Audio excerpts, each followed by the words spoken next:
Hello from another hot and sunny Cannes Yachting Festival, and we are on the foredeck of the pretty stunning Solaris 74 RS. I'm Toby Hodges, welcome aboard.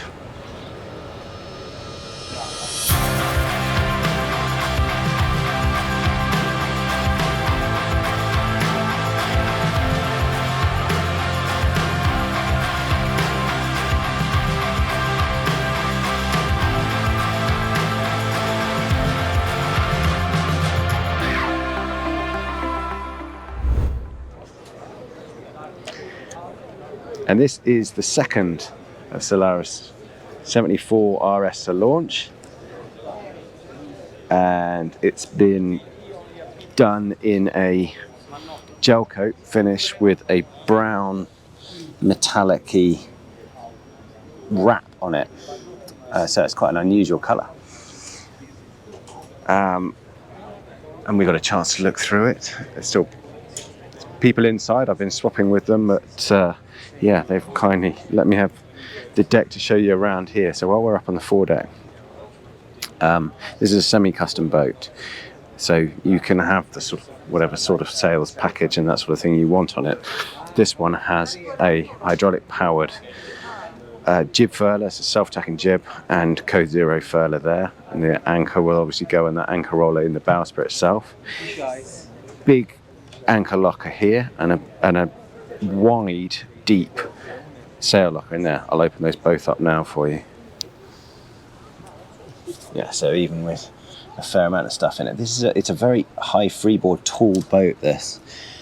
So there is plenty of depth in there for storing stuff in the sail locker. And you'll see when we go aft, there's big lazarette quarter-foot lockers as well. And then further forward, massive amount of anchor locker really. So as well as the chain, which will stay below here, you can get a load of fenders forward of that as well. And then staysail, this one just has a fixed point on it, but you can have a recessed Reckman furler for your staysail as well. And this one has, like many of these boats these size, Harken CLR windlass, so you push the button and that pops up for controlling your mooring lines. And like all of the modern Solaris range, it's a Soto Acebal design, powerful shape, performance shape, and this one has the raised saloon, the RS part of it. They will do a flush deck version of it as well, but it's a very handsome looking cruising yacht, this. Self-tacking jib rail here, tall axe and carbon mast, with a V-boom stack pack mainsail in there. And this one has your running rigging leading aft to the two sets of winches in the cockpit.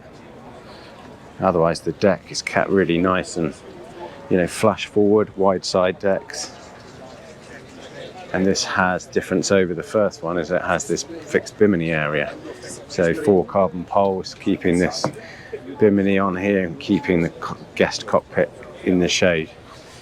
Nice feature under there is they've got Starlink mounted in there neatly, rather than, you see, 2 on the spreaders there. Or you'd need to have, sort of a carbon post, where, like the flag, like the ensign pennant is, you have one mounted on a separate aft post that don't look quite as smart as that. I didn't even notice this one when I came aboard. Anyway, rabbiting on, running rigging. Coming back to these aft winches, tail stowed below here. And then these, each side, are the deep lazarette lockers I was telling you about. So coming on from the aft of the boat, from the passerelle, you've got these aft bench seats behind the helm stations, lifting pedestals, and then you can choose again what sort of main sheet system you want. So you can have captive main sheet with magic trim for the sheeting, or like this, a more typical system I'd say for maxi size yachts is having a main sheet winch on a plinth like this. Yeah, it's a big, wide cockpit as well. Over 6 meters of beam, I think, on this. And it's a twin rudder boat. So this has a longitudinal tender garage. I'll lift this up and now. Lift this hatch up now so you can see, and the 2 quarter lockers. But that means you can get a 4 meter long dinghy in this, with the transom that folds down in the tender garage here. So this one has a folding transom and a 20 horsepower. But leading right forward there to a watertight bulkhead in a sealed compartment here, and you can see the rams that lower that swim bathing platform, launching platform down aft.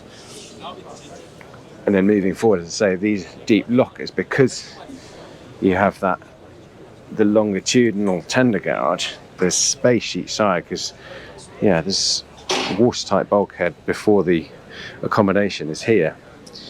So all this, the crew will be happy with. Because if I climb down here, sorry if it's a bit wobbly, hang on, is good stowage space. So you can get some boxes in here and get all your bosun's goods in here as well. Reason for that is those twin rudders. So those are the stocks for those coming down. That means I don't think there'd be the space to have such a large transverse dinghy garage. Hydraulic pack there, and a high pressure air pump there for filling up your dinghy or paddleboards, whatever you want. It's quite neat how they've hidden things as well. The life raft locker is below this big sort of sunbed area aft here, and this part lifts up for ventilation or indeed access to the crew accommodation. So the crew can come, you know, straight up through the boat and in here without disturbing any guests. And that leaves, yeah, a nice big guest cockpit area here.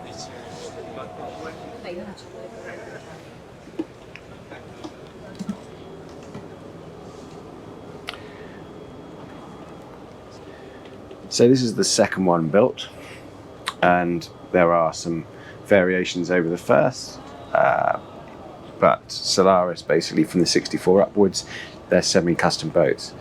So yeah, the first one had a forward-facing nav station, for example, but you, as well as all the trim and the veneer and the woodwork, that sort of thing, you can change the layout. You can have this has owner's accommodation forward, crew accommodation aft with the galley aft, and you can swap that. But the first 3 have all chosen this layout, and I think it makes sense as well, because it's quite a nice, different, refreshing yacht to come on. It's you've got this offset companionway that comes down, so it makes, in a way, the whole boat feels a little bit asymmetric. So you have this smaller area on the starboard side, sofa and nav station, and then a big, I mean, it's a dining area, but it's sort of crossed with sofa seating as well. So it's a relaxing space.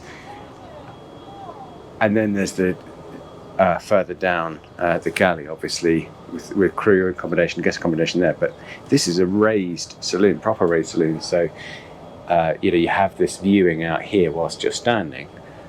Admittedly, I need to go on tiptoes to do that, to see out through there. But that's a lot of natural light, and when you heel a little bit as well, it'd be nice viewing out of there.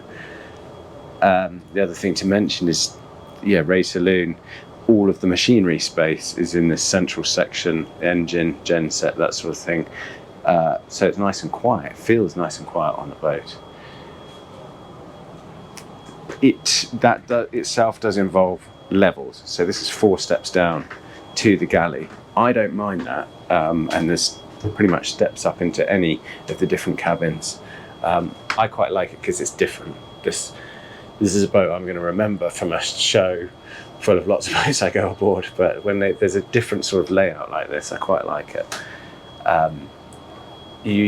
So you're low down in the galley here preparing, but this is, it's very much going to be a crew operated boat, so it's a couple that run this boat. And there's the Pullman cabin there with a heads, and they've got an escape hatch or ventilation out onto the aft deck.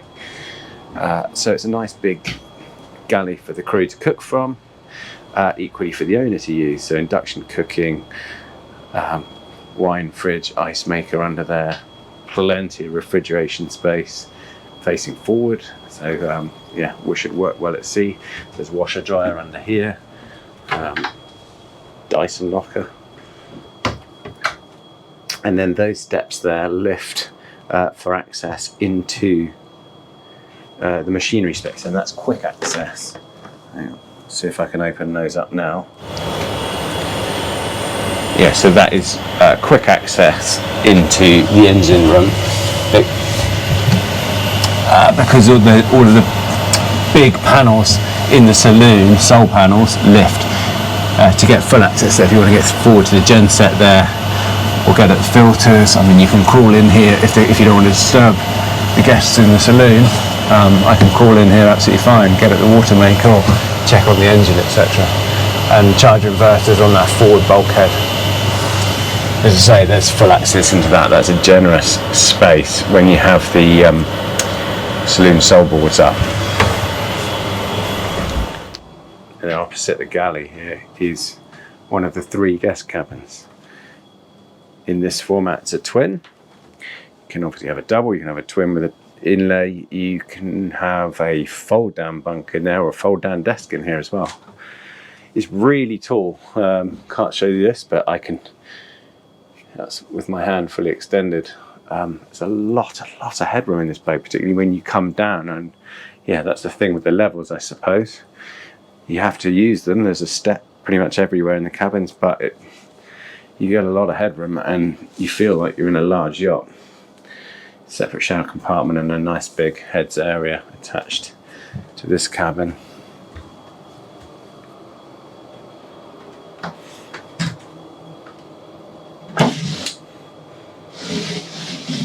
This trim is in brushed oak. First boat was in teak, and it's been really nicely done.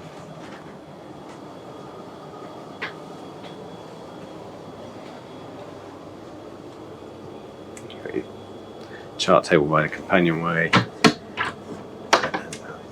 back 4 cupboards there, lockers into fuses and electronics, and your AC systems next to them. And that's an electric hydraulic companionway hatch that seals over that.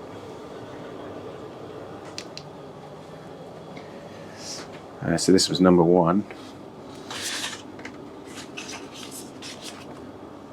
It looks a little bit different inside in the teak finish.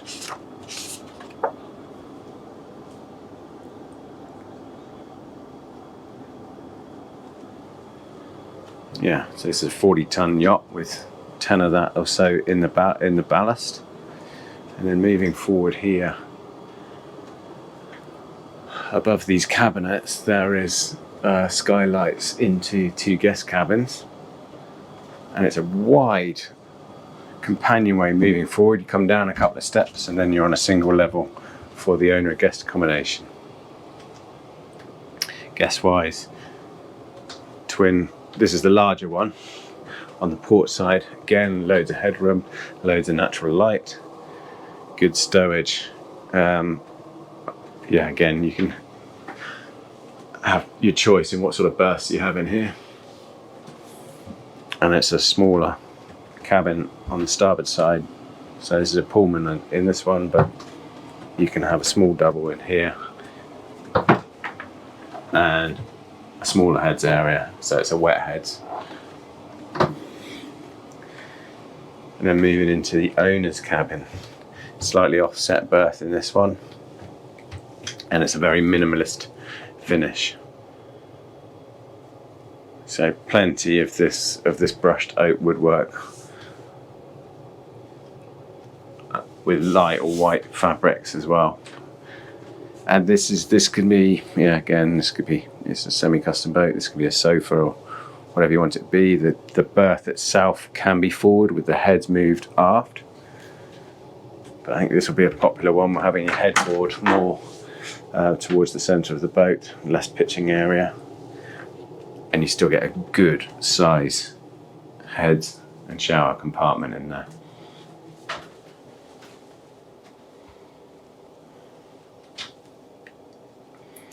Very nicely done here.